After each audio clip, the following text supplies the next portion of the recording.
So this game came out, you might have heard of it, Helldivers 2, and I mean everyone is loving it, and I mean everyone. You can't go more than 5 seconds scrolling through social media without seeing someone go, "This game made me lose my virginity." People eat this shit up like the hungry little gremlins they are. You are not exempt. Yes, you watching. I know who you are, and I know what you are. And I am not happy with you for many reasons. This is the type of game you take out to dinner and then introduce to your parents. Your mother may be a little disappointed and disapproving, sure, but your father will be jumping off the walls, flag in hand, screaming, "Democracy!" What I mean to say is Helldivers 2 is hella good.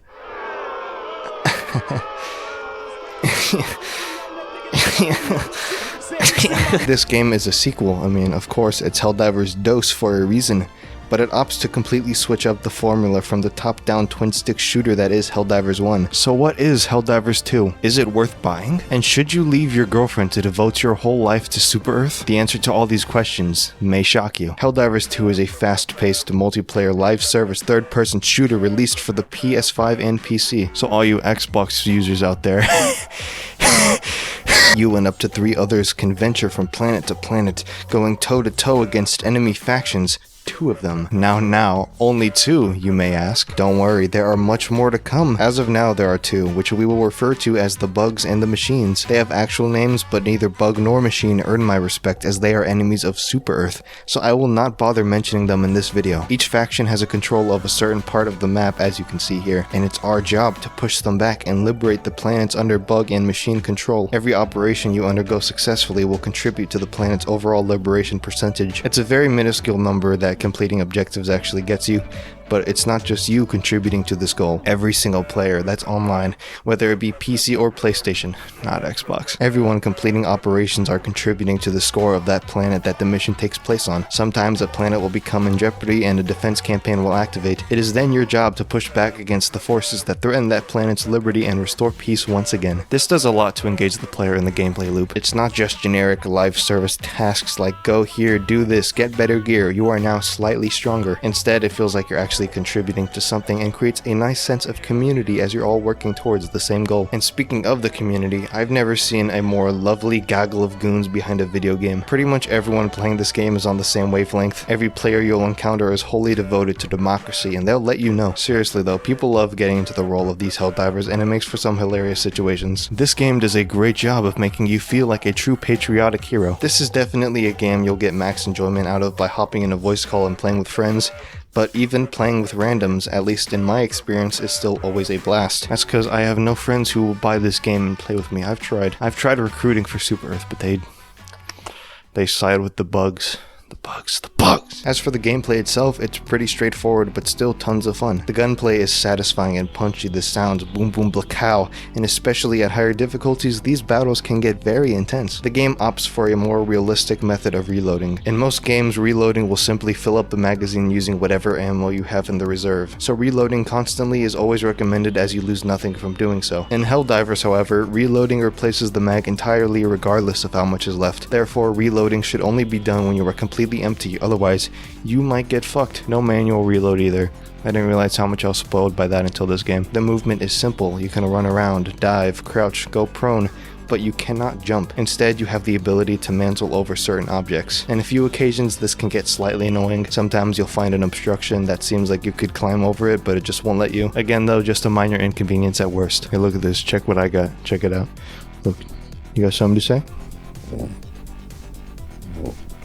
Truly wise. The big gameplay feature, however, are the stratagems. You've probably seen this whole input system floating around. The stratagems, along with terminal and extraction activation, are where these come into play. In order to utilize these stratagems, you have to input a certain code of sorts, different for each one. But what do they do exactly?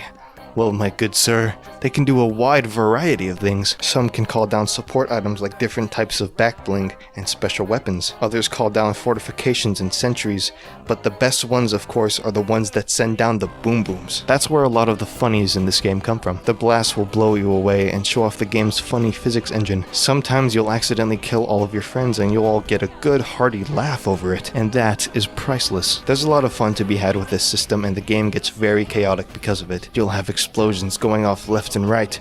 Sometimes you have to dodge the explosions while still evading and shooting enemies. There will be tense moments where you're being overrun by enemy forces and guns aren't enough. You're desperately trying to input the correct code to send down an orbital strike as they're right on your tail. You succeed, but then it misses since it takes forever to arrive, and by then they've already walked too far away. Or it just bounces off and goes in a completely different direction than you want it to go. That's happened way too many times. Fuck you. The game is very fun. There's lots to love. And I sure would hate it if half the people who bought the game couldn't play it. That would suck. Before we discuss that though, I want to discuss an aspect of the game that may turn people off. So let's discuss for a moment the whole live service biz, since it may sour people's savor hole a little, especially after the Suicide Squad game. Yes, this is a games as a service title. I don't think that's at all a problem, especially since there really isn't a story here. At least there's not a story mode or any story that's happening directly in your face, other than shoot bugs. Bugs are bad. Also, machines bad, shoot them too. After the tutorial, you're just thrown onto your ship where you can instantly start matchmaking and pick from a variety of missions. Now there is a battle pass, and since it's Helldivers 2, there are 2 of them.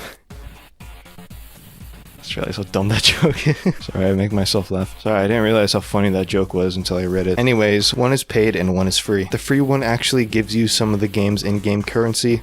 Not quite enough to purchase the premium battle pass, but it is enough that you'll be able to pick up a couple things from the in-game shop. Now the controversial part comes in the weapon unlocks from these different battle passes. They're not just skins, they're whole new weapons. The premium battle pass has these weapons too, and of course that's going to bring up the question of, is it pay to win? And the answer is, I don't know. You're still going to be missing out on whole new weapons, sure, but I'm not sure if they offer you any distinct advantage other than bragging rights. Like, I'm not sure if any of the premium weapons are significantly better than the free weapons. I did purchase the premium warbond. The only weapon I've gone to use from it though is the revolver thingy. I think it kind of sucks, so, you know, maybe you're actually paying for sucky weapons, so people shouldn't feel bad. I don't know. But either I don't know if it's pay to win, I don't know. But if that revolver is anything to go off of, then I don't think so. Another problem that the live service formula imposes is the always online issue. This was a big point of contention with the Suicide Squad game, and it's even bigger here because people actually play this game. The game launched with some very bad server issues since it blew up way more than anyone could have anticipated. It takes multiple tries to find a match since you'll always get an error. But on the bright side, you probably won't have to experience that because you won't even be able to get past the title screen, since you can't even get into the game at all because the servers are constantly full. Even if you wanted to play alone, you can't because you always need to be connected to their servers. Although I'm not sure why you'd want to play alone to begin with. This game is balls hard alone. And to make things worse, every patch they release to fix these problems just seems to sprout out more problems. Now this is a mix of, yes, the patch is actually breaking some things, and also of course the large influx of players the game continues to get because of its popularity all over social media. Granted, that won't be everyone's experience, but it was mine and I'm not alone, so it must be called to attention. Basically, right now, servers are shit, but this is all at the point of writing and recording this, so hopefully they don't release a patch before I get this video out that fixes everything. I would be very, very upset. Now, with all being said, would I recommend this game to you? The answer should be obvious. Hell no. At least at the time of recording this, the server issues are way too apparent to ignore. If this game is something you're interested in, which it should be, just follow the Helldivers Twitter or something, or follow some random Helldivers YouTuber. I don't know who the fuck that would be, but go off. Just keep in touch with the Helldivers news, and whenever they fix the server problems, 100% buy this game. I will be waiting for you. I already have your scent. No weaseling out of this one, kid. Well, thanks for watching, boys. Make sure you like, subscribe, comment, like other people's comments, subscribe to everyone who comments, turn on notifications on my channel, turn off notifications from every other channel, and do the same on every alt account you own. So yeah, that's it. That's all I have to say. Goodbye, my bastards. I will see you all tomorrow at school. Bye. Fuck you. Gonna make your body rock. My golden vibes will never stop. Can't match my tone, I'll make you sweat. By the end of the song, you gon' need a breath like... Better make a scene, my special move, a shiny beam, a golden inch, I am the beast. So one last time, come and follow me like...